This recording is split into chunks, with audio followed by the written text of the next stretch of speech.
आपण देखुछन्ती on TV कहे जनता कथा। देशवासी को संबोधित करुछन्ती प्रधानमंत्री नरेंद्र मोदी। तबे कौन रही वार्ता आसतु सुनिबा। जारी है। दुनिया के अनेक भारत भी इस लड़ाई के दौरान बहुत बड़ी पीड़ा से गुजरा है। हम में से कई लोगों ने अपने परिजनों को, अपने परिचितों को खोया है। ऐसे सभी परिवारों के साथ मेरी पूरी संवेदनाएं हैं। साथियों, बीते 100 वर्षों में आई ये सबसे बड़ी महामारी है, त्रासदी है। इस तरह की महामारी आधुनिक विश्व ने न देखी थी न अनुभव की थी। इतनी बड़ी वैश्विक महामारी से हमारा देश कई मोर्चों पर एक साथ लड़ा है। कोविड अस्पताल बनाने से लेकर आईसीयू बेड्स की संख्या बढ़ानी हो, भारत में वेंटिलेटर बनाने से लेकर टेस्टिंग लैब्स का एक बहुत बड़ा नेटवर्क तैयार करना हो, कोविड से लड़ने के लिए बीते 1.25 साल में ही देश में एक नया हेल्थ इंफ्रास्ट्रक्चर तैयार किया गया है। सेकंड वेव के दौरान अप्रैल और मई के महीने में भारत में मेडिकल ऑक्सीजन की डिमांड अकल्पनीय रूप से बढ़ गई थी। भारत के इतिहास में कभी भी इतनी मात्रा में मेडिकल ऑक्सीजन की जरूरत कभी भी महसूस नहीं की गई। इस जरूरत को पूरा करने के लिए युद्ध स्तर पर काम किया गया। सरकार के सभी तंत्र लगे। ऑक्सीजन रेल चलाई गई, एयरफोर्स के विमानों को लगाया गया, नौसेना को लगाया गया। बहुत ही कम समय में लिक्विड मेडिकल ऑक्सीजन के प्रोडक्शन में 10 गुना से ज्यादा बढ़ाया गया। दुनिया के हर कोने से, जहां कहीं से भी जो कुछ भी उपलब्ध हो सकता था उसको प्राप्त करने का भरसक प्रयास किया गया, लाया गया। इसी तरह जरूरी दवाओं के प्रोडक्शन को कई गुना बढ़ाया गया। विदेशों में जहां भी दवाइयां उपलब्ध हो वहां से उन्हें लाने में कोई कोर कसर बाकी नहीं छोड़ी गई। साथियों, कोरोना जैसे अदृश्य और रूप बदलने वाले दुश्मन के खिलाफ लड़ाई में सबसे प्रभावी हथियार कोविड प्रोटोकॉल है। मास्क, 2 गज की दूरी और बाकी सारी सावधानियां उसका पालन ही है। इस लड़ाई में वैक्सीन हमारे लिए सुरक्षा कवच की तरह है। आज पूरे विश्व में वैक्सीन के लिए जो मांग है उसकी तुलना में उत्पादन करने वाले देश और वैक्सीन बनाने वाली कंपनियां बहुत कम है, इन्हीं गिनी हैं। कल्पना करिए कि अभी हमारे पास भारत में बनी वैक्सीन नहीं होती तो आज भारत जैसे विशाल देश में क्या होता। आप पिछले 50-60 साल का इतिहास देखेंगे तो पता चलेगा कि भारत को विदेशों से वैक्सीन प्राप्त करने में दशकों लग जाते थे। विदेशों में वैक्सीन का काम पूरा हो जाता था, तब भी हमारे देश में वैक्सीनेशन का काम शुरू भी नहीं हो पाता था। पोलियो की वैक्सीन हो, स्मॉल पॉक्स, जहां गांव में हम उसको चेचक कहते हैं, चेचक की वैक्सीन हो, हेपेटाइटिस बी की वैक्सीन हो, इनके लिए देशवासियों ने दशकों तक इंतजार किया था। जब 2014 में देशवासियों ने हमें सेवा का अवसर दिया, तो भारत में वैक्सीनेशन का कवरेज 2014 में भारत में वैक्सीनेशन का कवरेज सिर्फ 60%।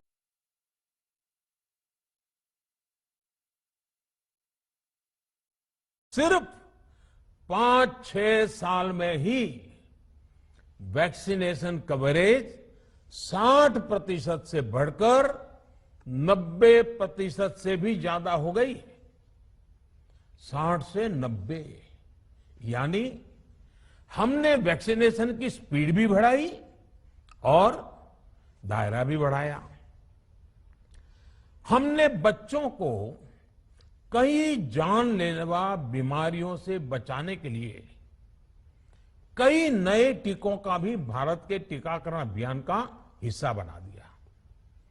हमने इसलिए किया क्योंकि हमें हमारे देश के बच्चों की चिंता थी, गरीब की चिंता थी, गरीब के उन बच्चों की चिंता थी जिन्हें कभी टीका लग ही नहीं पाता था। हम 100% टीकाकरण कवरेज की तरफ बढ़ रहे थे कि कोरोना वायरस ने हमें घेर लिया। देश ही नहीं, दुनिया के सामने फिर पुरानी आशंकाएं घिरने लगी कि अब भारत कैसे इतनी बड़ी आबादी को बचा पाएगा।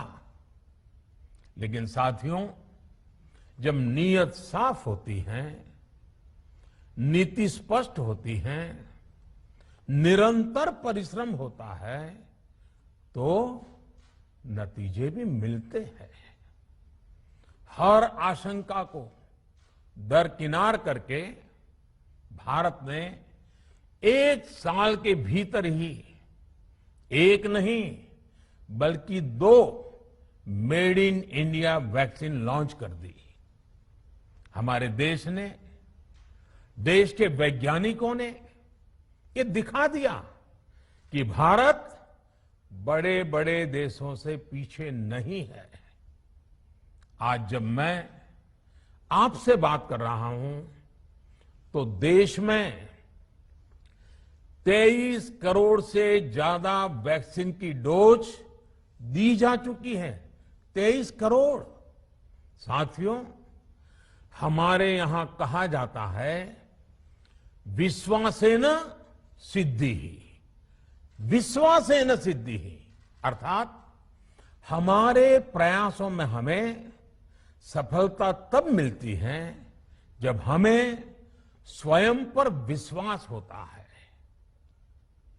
हमें पूरा विश्वास था कि हमारे वैज्ञानिक बहुत ही कम समय में वैक्सीन बनाने में सफलता हासिल कर लेंगे। इसी विश्वास के चलते जब हमारे वैज्ञानिक अपना रिसर्च वर्क कर ही रहे थे, तभी हमने लॉजिस्टिक्स और दूसरी तैयारियां शुरू कर दी थी। आप सब भली भांति जानते हैं कि पिछले साल, यानी 1 साल पहले, पिछले साल अप्रैल में जब कोरोना के कुछ ही हजार केस थे, उसी समय वैक्सीन टास्क फोर्स का गठन कर दिया गया था। भारत में, भारत के लिए वैक्सीन बनाने वाली कंपनियों को सरकार ने हर तरह से सपोर्ट किया। वैक्सीन निर्माताओं को क्लिनिकल ट्रायल में मदद की गई, रिसर्च और डेवलपमेंट के लिए जरूरी फंड दिया गया। हर स्तर पर सरकार उनके साथ कंधे से कंधा मिलाकर चली। आत्मनिर्भर भारत पैकेज के तहत मिशन कोविड सुरक्षा के माध्यम से भी उन्हें हजारों करोड़ रुपए उपलब्ध कराए गए। पिछले काफी समय से देश लगातार जो प्रयास और परिश्रम कर रहा है, उससे आने वाले दिनों में वैक्सीन की सप्लाई और भी ज्यादा बढ़ने वाली है। आज देश में 7 कंपनियां विभिन्न प्रकार की वैक्सीन का प्रोडक्शन कर रही है। 3 और वैक्सीन का ट्रायल भी एडवांस स्टेज पे चल रहा है। वैक्सीन की उपलब्धता बढ़ाने के लिए दूसरे देशों की कंपनियों से भी वैक्सीन खरीदने की प्रक्रिया को तेज किया गया है। इधर हाल के दिनों में कुछ एक्सपर्ट्स द्वारा हमारे बच्चों को लेकर भी चिंता जताई गई है। इस दिशा में भी 2 वैक्सीन का ट्रायल तेजी से चल रहा है। इसके अलावा अभी देश में एक नेजल वैक्सीन पर भी रिसर्च जारी है। इसे सिरिंज से न देकर नाक में स्प्रे किया जाएगा। देश को अगर निकट भविष्य में इस वैक्सीन पर सफलता मिलती है तो इससे भारत के वैक्सीन अभियान में और ज्यादा तेजी आएगी। साथियों, इतने कम समय में वैक्सीन बनाना अपने आप में पूरी मानवता के लिए बहुत बड़ी उपलब्धि है, लेकिन इसकी अपनी सीमाएं भी हैं। वैक्सीन बनने के बाद भी दुनिया के बहुत कम देशों में वैक्सीनेशन प्रारंभ हुआ और ज्यादातर समृद्ध देशों में ही शुरू हुआ। WHO ने वैक्सीनेशन को लेकर गाइडलाइंस दी। वैज्ञानिकों ने वैक्सीनेशन की रूपरेखा रखी और भारत ने भी जो अन्य देशों की बेस्ट प्रैक्टिसेस थी, विश्व स्वास्थ्य संगठन WHO के मानक थे, उसी आधार पर चरणबद्ध तरीके से वैक्सीनेशन करना तय किया। केंद्र सरकार ने मुख्यमंत्रियों के साथ हुई अनेकों बैठकों से जो सुझाव मिले, संसद के विभिन्न दलों के साथियों द्वारा जो सुझाव मिले, उसका भी पूरा ध्यान रखा। इसके बाद ही ये तय हुआ कि जिन्हें कोरोना से ज्यादा खतरा है उन्हें प्राथमिकता दी जाएगी। इसलिए ही हेल्थ वर्कर्स, फ्रंटलाइन वर्कर्स, 60 वर्ष की आयु से ज्यादा के नागरिक, बीमारियों से ग्रसित 45 वर्ष से ज्यादा आयु के नागरिक, इन सभी को वैक्सीन पहले लगनी शुरू हुई है। आप कल्पना कर सकते हैं कि अगर कोरोना की दूसरी वेव से पहले हमारे फ्रंटलाइन वर्कर्स को वैक्सीन नहीं लगी होती तो क्या होता? सोचिए, हमारे डॉक्टर्स, नर्सिंग स्टाफ को वैक्सीन ना लगी तो क्या होता? अस्पतालों में सफाई करने वाले हमारे भाई बहनों को, एम्बुलेंस के हमारे ड्राइवर्स भाई बहनों को वैक्सीन ना लगी होती तो क्या होता? ज्यादा से ज्यादा हेल्थ वर्कर्स को वैक्सीनेशन होने की वजह से ही वो निश्चिंत होकर दूसरों की सेवा में लग पाए, लाखों देशवासियों का जीवन बचा पाए। लेकिन देश में कम होते कोरोना के मामलों के बीच केंद्र सरकार के सामने अलग अलग सुझाव भी आने लगे, भिन्न भिन्न मांगे होने लगी। पूछा जाने लगा, सब कुछ भारत सरकार ही क्यों तय कर रही है? राज्य सरकारों को छूट क्यों नहीं दी जा रही है? राज्य सरकारों को लॉकडाउन की छूट क्यों नहीं मिल रही है? One size does not fit all जैसी बातें भी कही गई।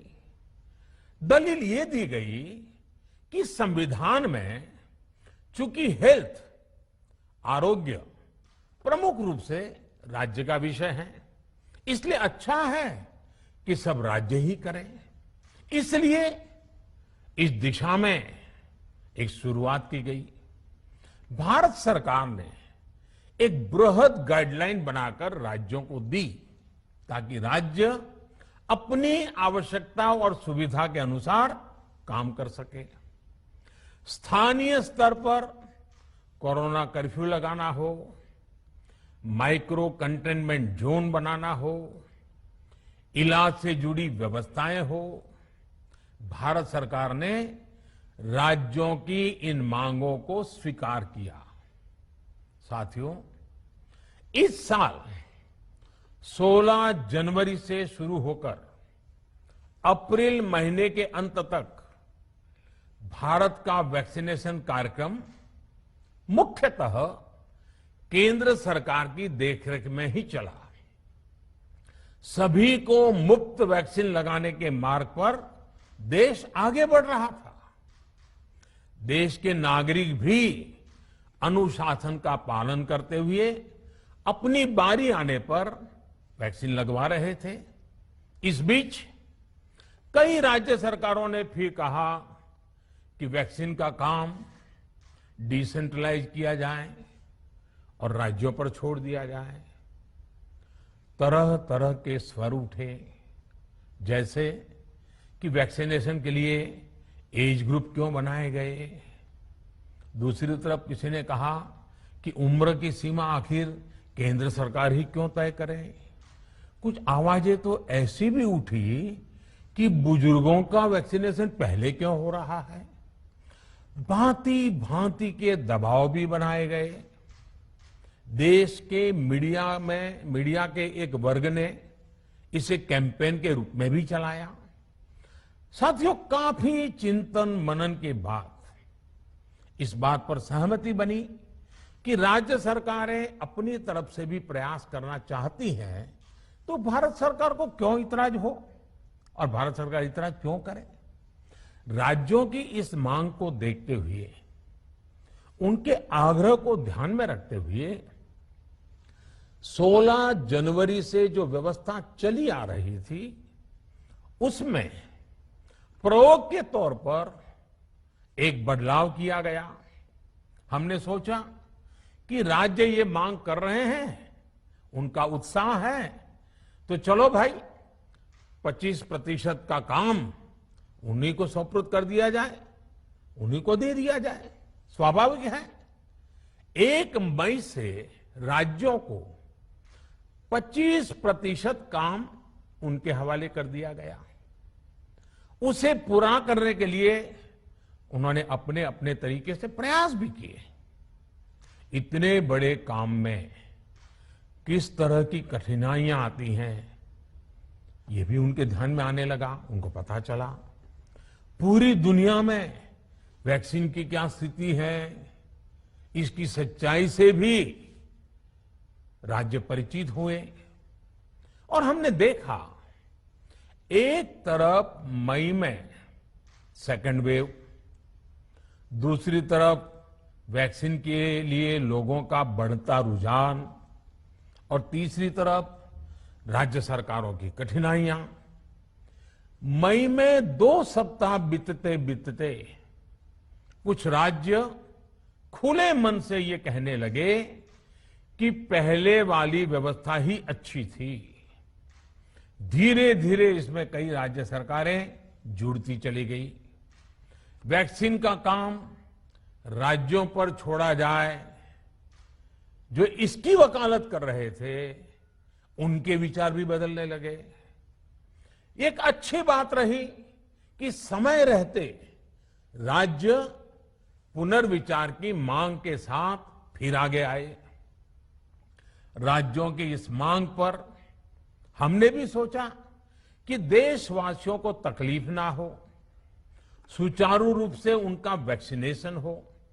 इसके लिए 1 मई के पहले वाली, यानी 1 मई के पहले 16 जनवरी से अप्रैल अंत तक जो व्यवस्था थी, पहले वाली पुरानी व्यवस्था को फिर से लागू किया जाए। साथियों, आज ये निर्णय लिया गया है कि राज्यों के पास वैक्सीनेशन से जुड़ा जो 25% काम था, उसकी जिम्मेदारी भी भारत सरकार उठाएगी। ये व्यवस्था आने वाले 2 सप्ताह में लागू की जाएगी। इन 2 सप्ताह में केंद्र और राज्य सरकारें मिलकर नई गाइडलाइंस के अनुसार आवश्यक तैयारी कर लेगी। संयोग है कि 2 सप्ताह बाद 21 जून को ही अंतर्राष्ट्रीय योग दिवस भी है। 21 जून सोमवार से देश के हर राज्य में 18 वर्ष से ऊपर की उम्र के सभी नागरिकों के लिए भारत सरकार राज्यों को मुफ्त वैक्सीन मुहैया कराएगी। वैक्सीन निर्माताओं से कुल वैक्सीन उत्पादन का 75% हिस्सा भारत सरकार खुद ही खरीदकर राज्य सरकारों को मुफ्त देगी। यानी देश की किसी भी राज्य सरकार को वैक्सीन पर कुछ भी खर्च नहीं करना होगा। अब तक देश के करोड़ों लोगों को मुफ्त वैक्सीन मिली है। अब 18 वर्ष की आयु के लोग भी इसमें जुड़ जाएंगे। सभी देशवासियों के लिए भारत सरकार ही मुफ्त वैक्सीन उपलब्ध करवाएगी। गरीब हो, निम्न मध्यम वर्ग हो, मध्यम वर्ग हो या फिर उच्च वर्ग, भारत सरकार के अभियान में मुफ्त वैक्सीन ही लगाई जाएगी। हां, जो व्यक्ति मुफ्त में वैक्सीन नहीं लगवाना चाहते, प्राइवेट अस्पताल में वैक्सीन लगवाना चाहते हैं, उनका भी ध्यान रखा गया है। देश में बन रही वैक्सीन में से 25% प्राइवेट सेक्टर के अस्पताल सीधे ले पाए, ये व्यवस्था जारी रहेगी। प्राइवेट अस्पताल वैक्सीन की निर्धारित कीमत के उपरांत एक डोज पर अधिकतम 150 रुपये ही सर्विस चार्ज ले सकेंगे। इसकी निगरानी करने का काम राज्य सरकारों के पास ही रहेगा। साथियों, हमारे शास्त्रों में कहा गया है, प्राप्य आपदम न व्यथते कदाचित, उद्योगम अनु इच्छति चा प्रमत्तः। अर्थात विजेता आपदा आने पर उससे परेशान होकर हार नहीं मानते, बल्कि उद्यम करते हैं, परिश्रम करते हैं और परिस्थिति पर जीत हासिल करते हैं। कोरोना से लड़ाई में 130 करोड़ से अधिक भारतीयों ने अभी तक की यात्रा आपसी सहयोग, दिन रात मेहनत करके तय की है। आगे भी हमारा रास्ता हमारे श्रम और सहयोग से ही मजबूत होगा।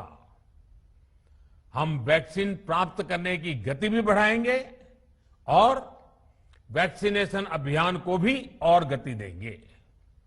हमें याद रखना है कि भारत में वैक्सीनेशन की रफ्तार आज भी दुनिया में बहुत तेज है, अनेक विकसित देशों से भी तेज है।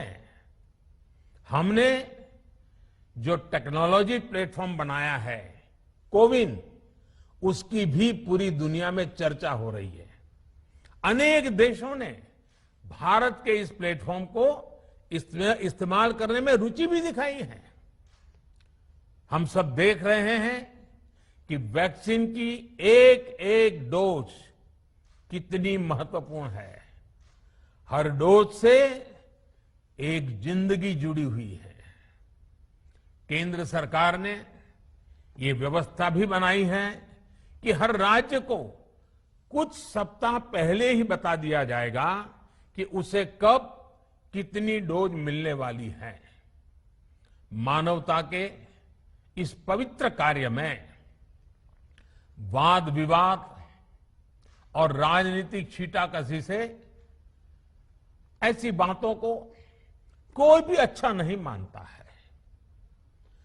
वैक्सीन की उपलब्धता के अनुसार पूरे अनुशासन के साथ वैक्सीन लगती रहे, देश के हर नागरिक तक हम पहुंच सके, ये हर सरकार, हर जनप्रतिनिधि, हर प्रशासन की सामूहिक जिम्मेदारी है। प्रिय देशवासियों, टीकाकरण के अलावा आज एक और बड़े फैसले में, उस फैसले से मैं आपको अवगत कराना चाहता हूं। पिछले वर्ष जब कोरोना के कारण लॉकडाउन लगाना पड़ा था, तो प्रधानमंत्री गरीब कल्याण अन्न योजना के तहत 8 महीने तक 80 करोड़ से अधिक देशवासियों को मुफ्त राशन की व्यवस्था हमारे देश ने की थी। इस वर्ष भी दूसरी वेव के कारण मई और जून के लिए भी इस योजना का विस्तार किया गया था। आज सरकार ने फैसला लिया है कि प्रधानमंत्री गरीब कल्याण अन्न योजना को अब दीपावली तक आगे बढ़ाया जाएगा। महामारी के इस समय में सरकार गरीब की हर जरूरत के साथ उसका साथी बनकर खड़ी है। यानी नवंबर तक 80 करोड़ से अधिक देशवासियों को हर महीने तय मात्रा में मुफ्त अनाज उपलब्ध होगा। इस प्रयास का मकसद यही है कि मेरे किसी भी गरीब भाई बहन को, उसके परिवार को भूखा सोना ना पड़े। साथियों, देश में हो रहे इन प्रयासों के बीच कई क्षेत्रों से वैक्सीन को लेकर भ्रम और अफवाहों की जानकारी चिंता बढ़ाती है। ये चिंता भी मैं आपके सामने व्यक्त करना चाहता हूं। जब से भारत में वैक्सीन पर काम शुरू हुआ, तभी से कुछ लोगों द्वारा ऐसी बातें कही गई जिससे आम लोगों के मन में शंका पैदा हो। कोशिश ये भी हुई कि भारत के वैक्सीन निर्माताओं का हौसला पस्त पड़ जाए और उनके सामने अनेक प्रकार की बाधाएं आए। जब भारत की वैक्सीन आई तो अनेक माध्यमों से शंका आशंका को और बढ़ाया गया। वैक्सीन न लगवाने के लिए भांति भांति के तर्क प्रचारित किए गए। इन्हें भी देश देख रहा है। जो लोग वैक्सीन को लेकर आशंका पैदा कर रहे हैं, अफवाहें फैला रहे हैं, वो भोले भाले भाई बहनों के जीवन के साथ बहुत बड़ा खिलवाड़ कर रहे हैं। ऐसी अफवाहों से सतर्क रहने की जरूरत है। मैं भी आप सबसे, समाज के प्रबुद्ध लोगों से, युवाओं से अनुरोध करता हूं कि आप भी वैक्सीन को लेकर जागरूकता बढ़ाने में सहयोग करें। अभी कई जगहों पर कोरोना कर्फ्यू में ढील दी जा रही है, लेकिन इसका मतलब ये नहीं कि हमारे बीच से कोरोना चला गया है। हमें सावधान भी रहना है और कोरोना से बचाव के नियमों का भी सख्ती से पालन करते रहना है। मुझे पूरा विश्वास है हम सब कोरोना से इस जंग में जीतेंगे। भारत कोरोना से जीतेगा। इन्हीं शुभकामनाओं के साथ आप सभी देशवासियों का बहुत बहुत धन्यवाद। वर्तमान ओडिया न्यूज रे सामयिक विरति पर देखा अन्य खबर।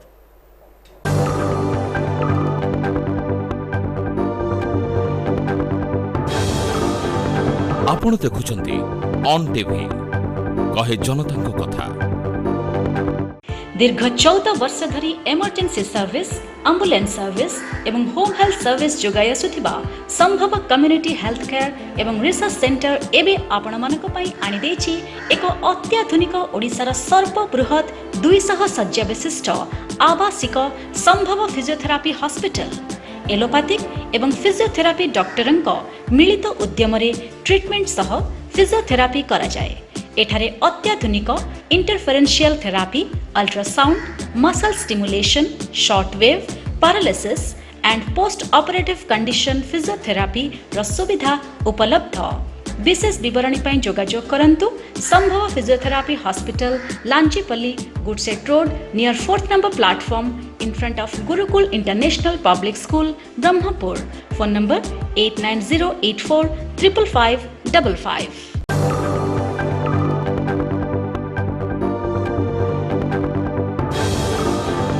आपण देखुछंती ऑन टीवी कहे जनता कथा। वर्तमान देखिबा कोन रहिछि आजिर पाणीपाग खबर।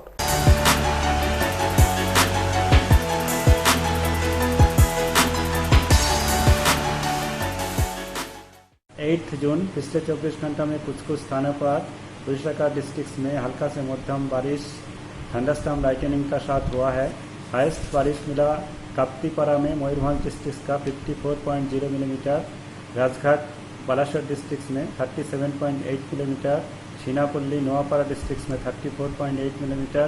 हमारा भुवनेश्वर सिटी में भी थंडरस्टॉर्म लाइटनिंग स्क्वाल एक्टिविटी कल था।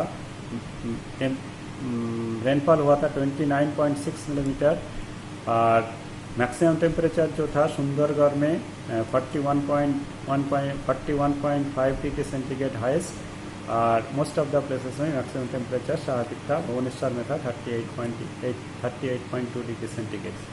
अभी हमारा मेन वेदर अपडेट जो है 11 जून का आसपास लघुचाप low pressure area north bay of Bengal में होने का चांसेस है। इसका साथ साथ अगला 2-3 दिन में उड़ीसा में मानसून पहुंचने का और मानसून सेटिंग होने का संभावना तैयार हो रहा है और संभावना है। और अभी इसका प्रभाव में अगला 5 दिन का जो फोरकास्ट है मेनली लघुचाप और लो प्रेशर का प्रभाव में 10 से रेनफॉल एक्टिविटी स्टार्ट होगा। 10 से 14 का 20 में heavy to very heavy rainfall activity, extremely heavy rainfall activity भी आइसोलेटेड वे में होने का चांसेस है और wide spread most of the places में रेनफॉल एक्टिविटी रहेगा। और उसका पहले हमारा थंडरस्टॉर्म लाइटनिंग एक्टिविटी का साथ रेनफॉल एक्टिविटी कुछ स्थानों पर मेनी प्लेसेस में, मेनी डिस्ट्रिक्ट्स में, सभी डिस्ट्रिक्ट्स में रहने का चांसेस है। हेवी रेनफॉल भी होने का चांसेस है। और फिशरमैन को 10 तारीख इवनिंग तक कोस्ट में वापस आने के लिए कहा गया है, क्योंकि लघुचाप फॉर्मेशन का होने का वजह से सी कंडीशन, सी में squally weather, coastal surface winds 40 to 50 जाने का चांसेस है। तो फिशरमैन को 11th को समुद्र जाने के लिए मना है टिल फर्दर नोटिस, और 10 तारीख तक कोस्ट में वापस आने के लिए कहा गया है। अभी फोरकास्ट और वार्निंग जो डिटेल्स में है, अगला 24 घंटा में साउथ इंडियन उड़ीसा का डिस्ट्रिक्ट्स में मेनी प्लेसेस में हल्का से मध्यम बारिश रहेगा। बाकी डिस्ट्रिक्ट्स में कुछ स्थानों पर हल्का से मध्यम बारिश रहेगा। हेवी रेनफॉल भी मालकानगिरी, कोरापुट, नवरंगपुर, नुआपाड़ा, मयूरभंज डिस्ट्रिक्ट्स में होने का चांसेस है। थंडरस्टॉर्म लाइटनिंग का warning most of the districts में है, mainly coastal Orissa, adjoining interior Orissa का डिस्ट्रिक्ट्स में। कल 9 तारीख में भी हमारा मेनी प्लेसेस में थंडरस्टॉर्म लाइटनिंग का साथ हल्का से मध्यम बारिश रहेगा।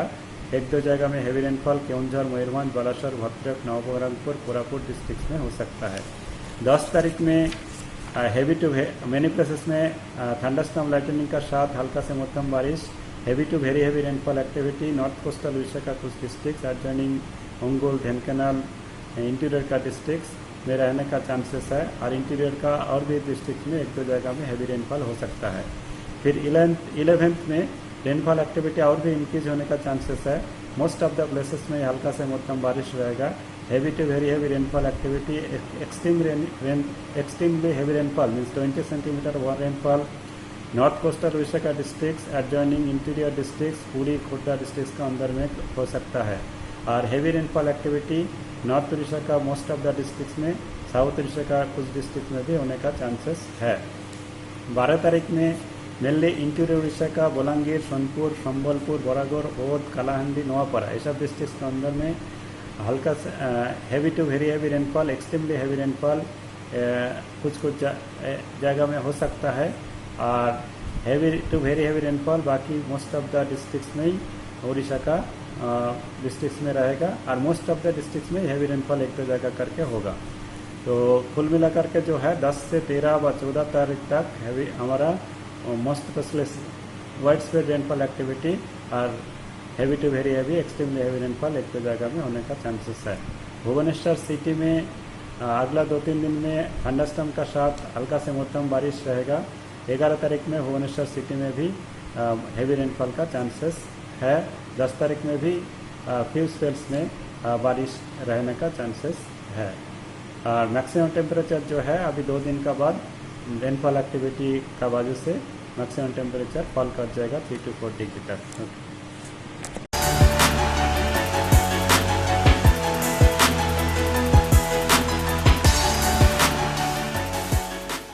समय सरी आसी ओडिया न्यूज को एट रखुछु।